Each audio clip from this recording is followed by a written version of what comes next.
Chairman, Secretary General, comrades, please allow me to begin my speech in Malay. Bagaimana boleh kita dapat bangkit lebih kukuh sebagai satu masyarakat dari COVID-19? Krisis seperti ini pernah dilalui oleh para pemimpin dan generasi sebelum kita. Mereka telah menonjolkan sikap daya tahan untuk membangunkan sebuah negara yang dapat menikmati hari ini. Apakah rahsia mereka? Yang pertama, menyediakan dan merobotkan peluang untuk bangkit lebih kukuh. Kita harus meningkatkan usaha untuk menghapuskan penghalang dan diskriminasi di tempat kerja, sekolah, rumah dan masyarakat. Kemarin, saya telah bertemu dengan seorang bekas pelajar madrasah, Insyirah, yang telah mengejar impiannya untuk bekerja dalam sebuah sektor pertumbuhan sebagai seorang penganalisis data. Beliau telah berkongsi 3 pesanan ayahnya, iaitu kerja keras, kerja keras, kerja keras. Hard work, hard work, hard work. Generasi kita mungkin berlainan, namun kerja keras tetap menjadi kunci kejayaan. Belia kita mempunyai kegigihan yang sama seperti para pemimpin dahulu. Kita harus memberikan harapan kepada belia kita bahawa mereka boleh meraih kejayaan yang lebih dari zaman kini. Pemerintah harus menjadi pemangkin untuk memastikan bahawa keadilan dan akses kepada peluang akan sentiasa ada. Kedua, sokongan untuk bangkit lebih kukuh. Pandemik ini telah memburukkan lagi jurang sosial di dalam masyarakat. Pemerintah cukup prihatin dan telah membentangkan pelbagai skim untuk mereka yang ingin mencarikan kerja, meningkatkan kemahiran ataupun perlu bantuan kewangan. Namun, ada yang masih terperangkap dalam lingkaran kesusahan dan kita harus pastikan sokongan yang lebih holistik dan bersepadu dapat dihulurkan kepada setiap warga Singapura yang memerlukannya. Ketiga, perubahan minda. Sebagai individu, kita harus bersedia untuk menukar gaya hidup dan minda kita. Jangan takut. Don't be afraid. Raihlah peluang dan sokongan yang telah disediakan. Ingatlah, hustle demi hasil.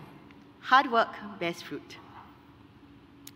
Tidak ada generasi yang lebih sesuai untuk menukar mindset kecuali belia kita. Kita tidak lupa daratan, komited kepada kepercayaan kita dan tidak mahu sesiapa pun ketinggalan dalam arus kejayaan negara. Comrades, I recently read an article in the New York Times that goes something like this. More and more, we live in bubbles. Most of us are surrounded by people who look like us, think like us, vote like us, have educations like us, and worship like us. The result is an empathy deficit, and it's at the root at many of our biggest problems. Before we can talk about emerging stronger together as one, I think it's important to acknowledge some of the bubbles that we live in, the silos we see, the divides in society, and what it will take to bridge them. In our workplaces, schools, and homes, we feel the effects of intergenerational differences, racial intolerance, and shifting gender roles. As a younger Malay woman, I've been in spaces where I feel these divides very deeply. We see these differences play out online too. Beyond our bubbles and curated social media feeds, where people like and share the same videos and same posts as us, we do not have to look too far to see the opposing voices or the angry comments. Winning over hearts and minds must take space on the digital platform too, such as Petir.sg. As TikTok, Zoom, and Telegram become the norm. But the pandemic stress and lack of established social norms, how do we debate, and have discourse meaningfully and respectfully online seems to have created endless conflict, where we comment instead of communicate. We often respond to these opposing voices the same way that we view a threat: fight by retorting, or flight, swallowing opinions to avoid conflict. Neither of these approaches bode well for us as a society if we truly want to grow. To emerge stronger together as one Singapore, we need to fix our empathy deficit and grow more comfortable with understanding views we disagree with. We must be conscious of our inherent biases and recognize that the precious common space we hold between neighbors and friends is one that needs to be taken care of very carefully. The differences in society are not a threat. They are opportunities for us to have hard conversations, and I hope that we will have them. And in listening, be at least open to the possibility of changing our minds. More than any trait during this time, I call for empathy that goes two ways. Empathy should drive us to amplify the voices of others, join forces for a shared cause, for our future. We have always been a party of action, and empathy is how we will continue to stay relevant and continue to take meaningful action for our Singaporeans. Isn't this why we became activists? To do right by our people and to speak up for others, even if they may not look or think like us. And for that, we need empathy. We cannot speak about where we are going without remembering where we came from. 因水思源. We must remember where the water originated from when drinking from the well. Singapore has a foundation that has served us well, thanks to the vision and resilience of our elders who came from all over the world to seek opportunity here. The next generation can build on this for an even better Singapore, harnessing the strength of our diversity.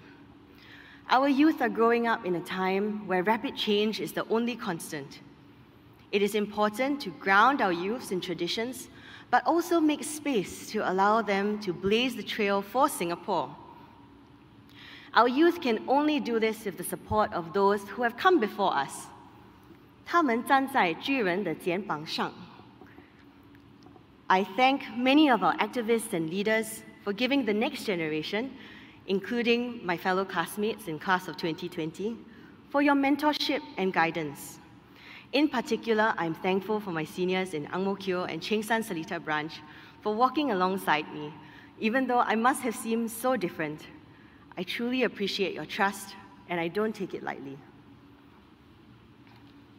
I'm often asked for my thoughts on youth. I am optimistic about our youth who take action for causes that they believe in. Youth may make up approximately 25% of our resident population today, but they are 100% of our future. How many times have you heard an organization say, "Let's bring more youths in, we need youth"? But I do not always see organizational culture which genuinely want to engage our youth and empower them. We cannot call for youth involvement and in the same breath not make space for their voices, experiences, or dismiss them with labels. We must listen with empathy, hear out their views as respectfully as we want ours to be heard. Think about the way that we communicate as much as the message itself. We should always welcome and nurture their interests instead of lamenting how their ways are not the same as ours. There is no magic formula to engaging with young voters. When they look at us, how much of themselves do they see in our party, in our leaders? How many of them believe and trust that we will speak up on issues which matter to their demographic?